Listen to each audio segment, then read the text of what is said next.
Hello everyone, I am Dr. Narendra Wala, glaucoma consultant, Shankara Hospitals Indores. World glaucoma association के behalf में हम लोग glaucoma awareness programmes की celebrate कर रहे हैं। सी प्रोग्राम्स के मद्देनजर हम लोग ग्लोकोमा के बारे में एक ब्रीफ वीडियो बना रहे हैं। तो मैं एक छोटा सा ब्रीफ वीडियो जिसके के द्वारा लोग आसानी से सैंपल लैंग्वेज में ग्लोकोमा के बारे में समझ सकें। तो ग्लोकोमा होता क्या है? ग्लोकोमा नॉर्मली नथिंग बट हमारी आई में ऑप्टिक नर्व रहती है जो मेन देखने का काम करती है। तो इसी ऑप्टिक नर्व का धीरे धीरे ग्रेजुअली डैमेज होता जाता है, इसी को ग्लोकोमा बोलते हैं। तो ये ग्लोकोमा क्यों ऑप्टिक नर्व डैमेज हो रही? हमारी आई में आई के शेप के लिए आई का फ्रूट रिस्पॉन्सिबल रहता है, और जब इस फ्रूट की एक्सेस हो जाती है या फिर इस फ्रूट का ड्रेनेज रुक जाता है तो आई प्रेशर्स बढ़ जाता है, और यही प्रेशर्स ग्रेजुअली धीरे धीरे हमारी ऑप्टिक नर्व को डैमेज करता जाता है। There are different types of glaucoma, primary glaucoma and secondary glaucoma. Primary glaucoma में हम लोग बोल सकते हैं कि one type is open angle glaucoma and second is close angle glaucoma.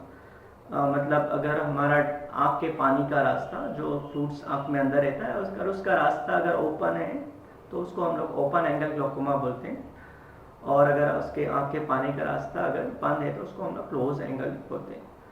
और दूसरा सेकेंडरी ग्लोकोमा, जैसे कि किसी अगर मरीज को कहीं चोट लग गई उसके कारण अगर ग्लोकोमा हो रहा है तो वो सेकेंडरी ग्लोकोमा हो गया। अगर मरीज लॉन्ग से अगर स्टेरॉइड्स अगर ले रहा है उसकी तो सेकेंडरी ग्लोकोमा हो गया।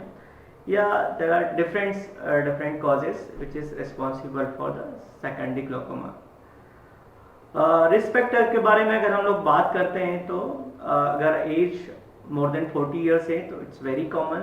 अगर पेशेंट्स या कोई भी अगर डायबिटीज हाइपरटेंशन की किसी को हिस्ट्री है तो इट्स वेरी कॉमन। एंड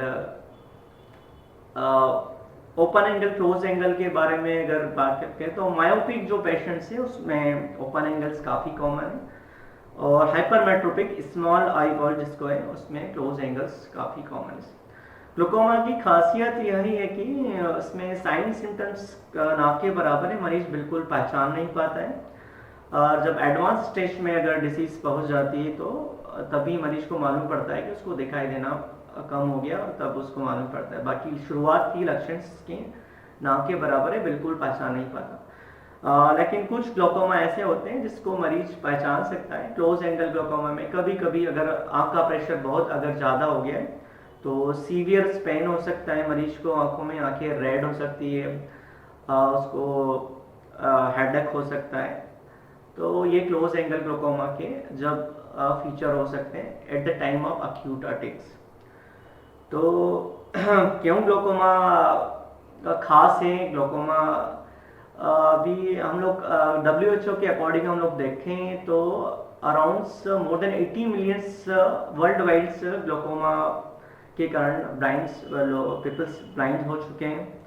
और अगर हम लोग इंडिया के बारे में बात करें अभी तो 4.9 millions peoples are blind due to the glaucoma, और अभी आंकड़ा और बढ़ता जा रहा है। अराउंड अकॉर्डिंग टू WHO 2044 तक ये पॉपुलेशन 110 मिलियंस होने वाली।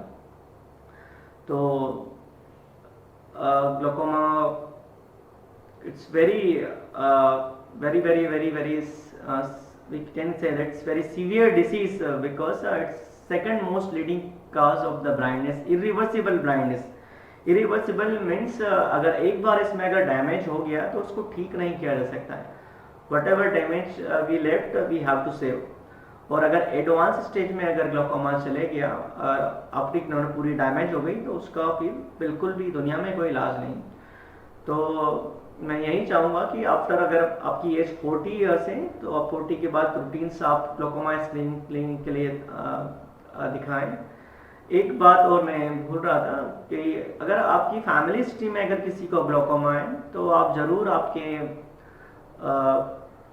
बच्चों को ग्लोकोमा स्क्रीनिंग के लिए दिखाएं, क्योंकि ग्लोकोमा हेरिडिटी काफ़ी कॉमन है। अगर आप मदर फादर को ग्लोकोमा है तो बच्चों को भी नॉर्मल ईयरली या 6 मंथ में रूटीन ग्लूकोमा स्क्रीनिंग के लिए ग्लूकोमा डॉक्टर को जरूर दिखाएं। आई होप आपको ये वीडियो पसंद आया होगा। Glaucoma is very large subjects, I can't define everything in 2 minutes 5 minutes, but just for the simple purpose I just few words about glaucoma eye sets.